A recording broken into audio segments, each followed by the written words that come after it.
Hello दोस्तों, आप लोग कैसे हैं। मैं आशा करता हूं आप लोग जहां भी होंगे स्वस्थ होंगे और प्रसन्न होंगे। दोस्तों, आज हम अपने वीडियो में 4 कंटेंट के अकॉर्डिंग आपको इस पूरे वीडियो में मैं बताऊंगा। सबसे पहले रोज़ की तरह होमवर्क सॉल्यूशन रहेगा जो प्रीवियस वीडियो का है, और उसके बाद में आपको फ्यूचर इंडिपेंडेंस के बारे में बताऊँगा। उसके बाद में आपको रोज़ हमेशा की तरह होमवर्क दूंगा और लास्ट में आपको एक फैक्ट्स बताऊँगा।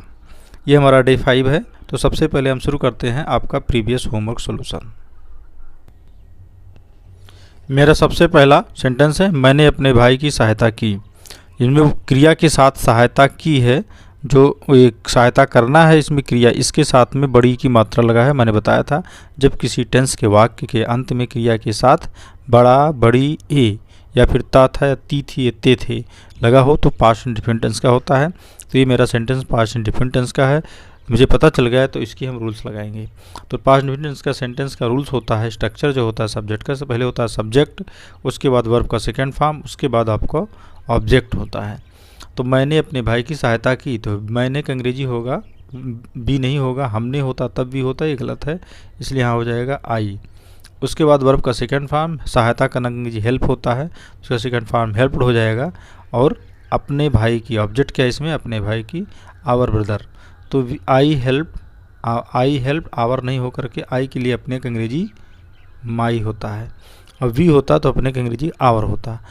तो इस तरह से आई हेल्प माई ब्रदर, ये हमारा सेंटेंस कंप्लीट होता है। नेक्स्ट देखते हैं, राम ने कभी झूठ नहीं बोला। तो कभी नहीं वाला सेंटेंस होता है, तो इसको अफर्मेटिव सेंटेंस की तरह करते हैं। नेगेटिव है इसलिए नेगेटिव सेंटेंस इसको आप करेंगे। देखते हैं हम लोग क्या करते हैं इसमें। अफर्मेटिव सेंटेंस है, नेगेटिव इसमें आप पास्ट इंडिफिनिट टेंस ये भी है क्योंकि बोला, बोलना का आ की मात्रा लगा है, इसमें डिड नॉट का प्रयोग नहीं करेंगे, और वर्ब का फर्स्ट फॉर्म भी नहीं लगाएंगे नेगेटिव वजह की वजह से। ये आपको पॉजिटिव सेंटेंस की तरह ही करेंगे। Subject plus neighbour plus verb का सेकेंड फॉर्म प्लस ऑब्जेक्ट होता है। तो सब्जेक्ट आपका राम है, फिर नेबर हुआ, सेकंड फॉर्म आपका बोला तो टोल्ड हो जाएगा, आ लाई झूठ बोला, तो झूठ की अंग्रेजी लाई, तो राम नेबर टोल्ड अ लाई। ये सेंटेंस कंप्लीट हुआ। क्या कल तुमने अपना पाठ याद नहीं किया।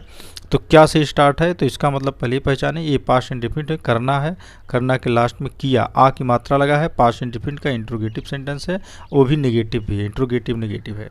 तो इसका स्ट्रक्चर होता है, जब क्या वाक्य की स्टार्ट में हो तो डिड का प्रयोग करेंगे, उसके बाद सब्जेक्ट होता है और सब्जेक्ट के तुरंत बाद नॉट लगता है, उसके बाद वर्ब का फर्स्ट फॉर्म प्लस ऑब्जेक्ट होता है, उसके बाद अदर्स होते हैं। तो डिड मैंने लगा दिया, इसमें सब्जेक्ट क्या है, तुमने, तो यू हो गया, उसके बाद नॉट लगना चाहिए क्योंकि नेगेटिव है, नॉट लगा दिया। वर्ब का फर्स्ट फॉर्म लगना चाहिए तो लर्न हो गया। ऑब्जेक्ट हमारा क्या है, योर लेसन, मैंने अब तुमने अपना पाठ, तो अपना यू के अकॉर्डिंग अपना अंग्रेजी योर होता है। तो did you not learn your lesson. उसके बाद कल है तो पास्ट इंडिफिनिट टेंस में कल की अंग्रेजी यस्टरडे होता है। तो इस तरह से मेरा सेंटेंस कंप्लीट हुआ। नेक्स्ट देखते हैं, कल तुम स्कूल क्यों नहीं गए, नहीं आए। तो यहाँ भी आना, आना ए की मात्रा लगा है, आए है, ये भी पास्ट इंडिफिनिट है, ये भी इंट्रोगेटिव नेगेटिव है। तो क्यों की अंग्रेजी इसमें, लेकिन इसमें क्वेश्चन वर्ड वाक्य के बीच में है, तो इसका स्ट्रक्चर होता है question word plus subject plus not plus verb का first form plus object plus आपका अदर होता है। अब हम देखते हैं क्यों की अंग्रेजी मैंने लिखा है, नहीं लिखा। कल तुम स्कूल क्यों नहीं आए, तो डिड योर नॉट लिखा है तो गलत है, तो व्हाई पहले लिखेंगे यहाँ पर, व्हाई। क्वेश्चन वर्ड आपका why did you not go to school tomorrow, ये हमारा सेंटेंस कंप्लीट हो, इसी तरह से होगा। क्वेश्चन वर्ड हो गया, डिड हो गया, सब्जेक्ट हो गया, फिर नॉट हो गया, वर्ब का फर्स्ट फॉर्म हो गया, उसके बाद में ऑब्जेक्ट आपका है, फिर अदर में टुमारो। हाँ, एक चीज़ ध्यान देंगे, इमा कल तुम स्कूल नहीं आए, ये पास्ट इंडिफिनिट टेंस है तो टुमारो नहीं, यहाँ भी क्या होना चाहिए, यस्टरडे ही होना चाहिए, यस्टरडे आपका होगा। ये आपका इंट्रोगेटिव सेंटेंस था इसलिए सिंबल वही लगाएंगे। तुम्हारे कमरे में कितने विद्यार्थी रहते थे, इसमें ता था ती थी हो, ये भी पास्ट इंडिफिनिट है। तो हाउ मेनी इसमें है कितने विद्यार्थी, हाउ मेनी का प्रयोग तब करते हैं जब हम उससे रिलेटेड जो नाउन होता है उसको हम काउंट कर सकते हो। तो विद्यार्थियों की संख्या कहा गया, कितने विद्यार्थियों को हम काउंट कर सकते हैं, इसलिए हाउ मेनी हो जाएगा स्टूडेंट्स।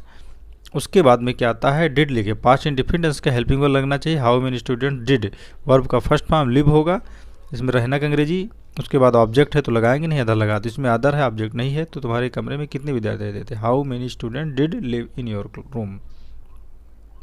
वह प्रतिदिन कितना रुपया कमाता था, इसमें भी ता था है, तो ये भी पास्ट इंडिफिनिट है। इसमें कितना रुपया है, तो हाउ मेनी रुपीज़, मेनी से लगाएगा, रुपये को हम काउंट कर सकते हैं, तो हाउ मेनी रुपीज़ डिड।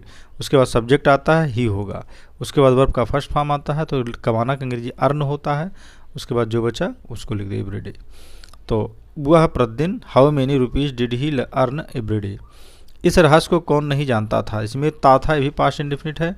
तो कौन है, कौन वाला सेंटेंस मैंने बताया था, इसको इंट्रोगेटिव की तरह नहीं करते हैं, बट इंट्रोगेटिव वर्ड का प्रयोग करेंगे, लास्ट में इंट्रोगेटिव सिंबल भी लगाएंगे। ये आपका अफर्मेटिव सेंटेंस की तरह या पॉजिटिव या नेगेटिव सेंटेंस की तरह ही करते हैं। तो सब्जेक्ट हु को हम क्या मानते हैं, सब्जेक्ट क्वेश्चन वर्ड भले है लेकिन इसको सब्जेक्ट मानते हैं। तो नेगेटिव सेंटेंस कहता हो तो कैसा होता था, पास्ट इंडिफिनिट सब्जेक्ट होता था प्लस डिड नॉट होता, वर्ब का फर्स्ट फॉर्म होता था, तो इसे सब्जेक्ट हु हो गया, फिर डिड नॉट हो गया क्योंकि पास्ट इंडिफिनिट था, वर्ब का फर्स्ट फॉर्म नो हो गया, जानना मैंने कहा, और क्या जाना, टू दिस सीक्रेट, इस रहस्य को। तो आप हो गए who did not know to this secret, या टू ना लगाओ तभी से, टू लगाने की कोई जरूरत नहीं, who did not no this secret. Gopal कल बाजार से बहुत सी किताबें लाया, तो गोपाल ये भी लाया पास्ट इंडिफिनिट, तो गोपाल वर्ब का सेकंड फॉर्म, लाना का अंग्रेजी ब्रिंग होता है, और ब्रिंग ब्राट सेकंड फॉर्म ब्राट हो जाएगा, गोपाल ब्रिंग वर्ब हो गया, वर्ब का अब ऑब्जेक्ट मेनी बुक्स, ठीक है। कल उसके बाद फ्रॉम द मार्केट, बाजार से अदर में हो गया, उसके बाद कल के लिए यस्टरडे प्रयोग किया गया है। Gopal brought many books from the market yesterday.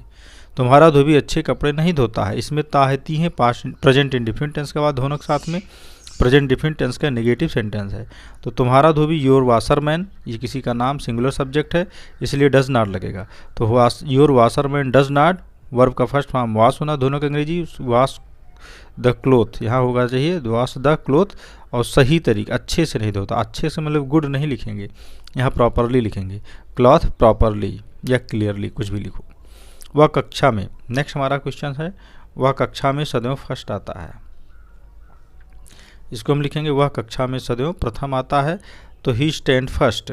अब आना का अंग्रेजी यहाँ कम नहीं होना, कक्षा में आता नहीं है सबसे पहले, ये कक्षा में प्रथम आता है, मतलब क्लास में फर्स्ट आ जाता है, पढ़ने की बात है, तो ही स्टैंड फर्स्ट यहाँ पर लगेगा।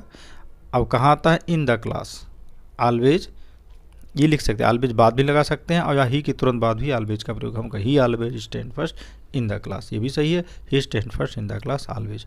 इस तरह से हमारा ये होमवर्क कंप्लीट होता है। अब हम लोग क्लास को पढ़ेंगे। फ्यूचर इंडिफिनिट टेंस पहचान हमारा है, इस प्रकार के वाक्यों में काम का होना या करना भविष्यकाल, भविष्यकाल मतलब आने वाले समय में या होने वाले समय में पाया जाता है। वाक्य अंत में गा गी गे क्रिया के साथ पाए जाते हैं, ये गा गी गी जो है ये क्रिया के, जैसे आना है तो आएगा, जाना है तो जाएगा, खाना है तो खाएगा, इस तरह से, जैसे वह विद्यालय जाएगा, वह विद्यालय आएगा, तुम रोज नहाओगे, इस तरह से गा गी गी आता है, तो फ्यूचर इंडिफिनिट टेंस का वाक्य होता है। हम रूल पहले देखते हैं अफर्मेटिव सेंटेंस, जिसमें नॉट नहीं होता है, ना इंट्रोगेटिव होता है, ना इंट्रोगेटिव नेगेटिव, सिंपल सेंटेंस होता है। इसमें रूल नंबर 1 कहता है अंग्रेजी में अनुवाद करते समय आई और वी के साथ शैल और अन्य सब्जेक्ट के साथ विल का लगाकर वर्ब की फर्स्ट फॉर्म का प्रयोग करते हैं। तो इस पर ये ध्यान देना है, सबसे पहले मेरा स्ट्रक्चर हो जाता है, ये आई वी ये सब्जेक्ट के स्थान पर होगा, उसके बाद शैल लगेगा, उसके बाद वर्ब का फर्स्ट फॉर्म, उसके बाद ऑब्जेक्ट, फिर अदर आता है। यहाँ ध्यान देना आई और वी के साथ ही शैल लगेगा, और बाकी जितने सब्जेक्ट होंगे उनके सब के साथ हमारा क्या लगेगा, विल का प्रयोग होगा। सब्जेक्ट के यहाँ तुरंत बाद हमें एक चीज़ और जोड़ना था, विल लगेगा। तो यहाँ हो जाएगा ही सी इट नेम या सिंगुलर सब्जेक्ट हो प्लस विल हो, उसके बाद वर्ब का first form plus object other होता है। इस तरह से हमारा स्ट्रक्चर है। जैसे है हम स्कूल जाएंगे, तो इसमें जाना है तो जाना वर्ब है, इसके साथ गे लगा है, इसका मतलब फ्यूचर इंडिफिनिट टेंस का वाक्य है। तो यहाँ हो जाएगा सब्जेक्ट हमारा वी है, तो मैंने बताया आई वी के साथ शैल लगता है, तो वी फिर शैल लिखेंगे, वी शैल, वर्ब का फर्स्ट फॉर्म जाना है तो गो लिख देंगे, वी शैल गो, कहाँ जाएंगे, स्कूल को, टू स्कूल, ये हमारा सेंटेंस होता है। मैं इसे अवश्य करूँगा। अब यहाँ ध्यान दीजिए आई के साथ यहाँ पर, अब यहाँ पर शैल नहीं लगे, भले मैं ही विल आई वी के साथ शैल, एक बार ध्यान दीजिए, वी शैल गो टू, मैं स्कूल जाऊँगा, इसका मतलब ये हुआ कि मैं स्कूल जाऊँगा, ये कोई पक्का नहीं है, मैं स्कूल जाऊँगा भविष्य पर छोड़ दिया जाता है, लेकिन इसी को श्योरिटी दी जाती है, तो वी शैल की जगह we will go to school, मतलब मैं पक्का स्कूल जाऊँगा, ये बात हो जाती है। आई वी के साथ विल भी लगता है, जैसे मैं इसे अवश्य करूँगा, मैंने बताया, तो मैं इसे अवश्य करूँगा, इसमें श्योरिटी की बात हो रही है, तो आई के साथ शैल ना लगा कर यहाँ हम क्या करेंगे, आई विल, उसके बाद वर्ब का फर्स्ट फॉर्म करना है तो डू हो जाएगा, आई विल डू इसे, अब इसमें अवश्य की कोई अंग्रेजी लगाने की जरूरत नहीं, आई के साथ मैंने शैल की जगह विल लगा दिए तो ये कन्फर्म हो गया, आई विल डू इट की मैं इसे अवश्य करूँगा। नेक्स्ट है उसके पिता कल दिल्ली से आएंगे। अब इसमें कोई ऐसी श्योरिटी की बात ना हो तो उसके पिता के साथ में हम क्या लगाएंगे, विल ही प्रयोग करेंगे। तो हिज फादर आएंगे, विल कम, विल लगा शैल या विल, उसके बाद वर्ब का first form will come from Delhi, Delhi से है तो फ्रॉम दिल्ली। और फिर उसके बाद कल है, इसमें देखिए कल है तो कल की इंग्लिश टुमारो होता है, पास्ट फ्यूचर इंडिफिनिट में टुमारो होता है, TOMORROW, इस तरह सेंटेंस होता है। नेगेटिव सेंटेंस, नेगेटिव सेंटेंस में कुछ नहीं, बस नॉट लगा देते हैं सब्जेक्ट तुरंत बाद, विल या शैल के बाद नॉट लगा देते हैं। नेगेटिव सेंटेंस में विल या शैल के पश्चात नॉट का प्रयोग करते हैं। इस टेंस में कल के लिए टुमारो का प्रयोग करते हैं। जैसे मैं कल अलीगढ़ नहीं जाऊंगा, बस कुछ नहीं, जैसे सेंटेंस वैसे बना दीजिए। तो आई हो जाएगा आई शैल नॉट, उसके बाद जाना है तो गो टू अलीगढ़, ALIGH गढ़, GARH होता है। इस तरह से हमारा सेंटेंस बन जाएगा। लड़के दिन में नहीं सोएंगे, तो लड़के हैं तो बॉयज़ हो जाएगा, उसके लड़के हैं तो IB के साथ केवल मैंने शैल बताया है, तो boys will not sleep in the day, time भी लिख सकते हो, कोई दिक्कत नहीं, ये हो जाएगा। अब हमारा आता है इंट्रोगेटिव सेंटेंस, इसको देखेंगे ध्यान से। इंट्रोगेटिव सेंटेंस बताया गया है जिन वाक्यों में क्या सबसे पहले आए उसका ट्रांसलेशन इस तरह से उसका स्ट्रक्चर होता है। विल या शैल को हम पहले लिख देते हैं, उसके बाद सब्जेक्ट, उसके बाद वर्ब का फर्स्ट फॉर्म, उसके बाद ऑब्जेक्ट होता है, फिर अदर हो जाता है। तो देखते हैं क्या वह आम खाएंगे, तो इसमें क्या स्टार्ट है, ये भी खाएंगे, गागी गे लगा है तो फ्यूचर इंडिफिनिट है, ये पहचान के अब हम फ्यूचर इंडिफिनिट का स्ट्रक्चर लगाएं जो मैंने ये बताया है। तो वे है IB के साथ तो शैल लगता है, बाकी सब के साथ विल लगता है, तो वे है इसका मतलब विल लगेगा, तो विल हम पहले लिख देंगे विल। उसके बाद आता है सब्जेक्ट, तो दे हो जाएगा, सब्जेक्ट में क्या है दे। उसके बाद वर्ब का फर्स्ट फॉर्म खाना है तो ईट हो जाएगा, विल दे ईट। उसके बाद क्या आता है ऑब्जेक्ट होता है, तो आम है, will they eat uh mango, क्या वह आम खाएंगे। बस हमारा सेंटेंस कंप्लीट हो। इंट्रोगेटिव सिंबल लगा देंगे। क्या हम आज स्कूल जाएंगे, तो ये भी क्या है, तो विल या शैल, तो हम है इसलिए शैल लगेगा, शैल। उसके बाद सब्जेक्ट आता है तो वी है, शैल बी। अब जाएंगे, यहाँ भी गो हो जाएगा, कहाँ जाएंगे स्कूल, गो टू, यहाँ पर हम लिख देंगे स्कूल। इस तरह से एक सेंटेंस कंप्लीट हुआ, इंट्रोगेटिव सिंबल लगा देंगे। नेक्स्ट हम लोग आते हैं, हाँ रूल नेक्स्ट है जब प्रश्नवाचक शब्द वाक्य के बीच में हो तब इस तरह से करते हैं। उस प्रश्नवाचक वर्ड को सबसे पहले लिखते हैं, उसका स्ट्रक्चर होता है क्वेश्चन वर्ड प्लस विल या शैल, जैसे मैंने बताया था। सब्जेक्ट हो जाता है, वर्ब का फर्स्ट फॉर्म, फिर ऑब्जेक्ट लिख करके अदर लिख के स्ट्रक्चर कंप्लीट कर लेते हैं। जैसे हम एक सेंटेंस ले लेते हैं, जैसे हम कल कहाँ जाएंगे। यहाँ पर देखिए कहाँ जो वर्ड है, क्वेश्चन वर्ड बीच में आया सेंटेंस की, तो कहाँ की अंग्रेजी हम पहले लिखते हैं, तो कहाँ की अंग्रेजी होता है व्हेयर। उसके बाद विल या शैल का प्रयोग करेंगे, तो हम है, हम सब्जेक्ट है, तो मैंने बताया था IB के साथ शैल का प्रयोग करते हैं, इसलिए हम यहाँ पर शैल करेंगे, तो व्हेयर शैल। उसके बाद सब्जेक्ट आता है, वी लिख देंगे, व्हेयर शैल वी। उसके बाद जाना वर्ब है, वर्ब का फर्स्ट फॉर्म, तो गो हो जाएगा, व्हेयर शैल वी गो, हो गया। उसके बाद कुछ नहीं ऑब्जेक्ट, यहाँ पर फिर छोड़ देंगे, व्हेयर शैल वी गो। उसके बाद हाँ कल है, तो कल के लिए हम टुमारो बताए थे, यहाँ पर फ्यूचर इंडिफिनिट में टुमारो होता है, TOMORROW, फ्यूचर टेंस में कल की अंग्रेजी हम टुमारो प्रयोग कर देते हैं। अब हम नेक्स्ट देखेंगे सीता। ये देखिए प्रश्नवाचक शब्द how much, how many, huge, which का प्रयोग, तो इसमें कुछ नहीं होता है, जैसे है वैसे रहता है। ये जब क्वेश्चन वर्ड आते हैं तो इससे रिलेटेड नाउन भी साथ में लिख देते हैं और कुछ नहीं करना है। तो देखिए कुछ नहीं है, सीता कौन सा गाना गाएगी, तो यहाँ कौन सा है, तो इसके साथ एक नाउन आया है, वो है गाना, तो सॉन्ग भी हो जाएगा। और बाकी सेंटेंस हम स्ट्रक्चर लिखी थी, इसी के अकॉर्डिंग हम कर लेंगे। जैसे कौन सा है, तो क्वेश्चन वर्ड हमारा क्या है, व्हिच हो जाएगा, व्हिच की अंग्रेजी मतलब व्हिच मतलब कौन सा है, व्हिच। उसके बाद सॉन्ग, व्हिच सॉन्ग। उसके बाद मैंने बताया है आपका सब्जेक्ट लगेगा, रिलेटेड नाउन हो गया, सब्जेक्ट हमारा है व्हिच सॉन्ग।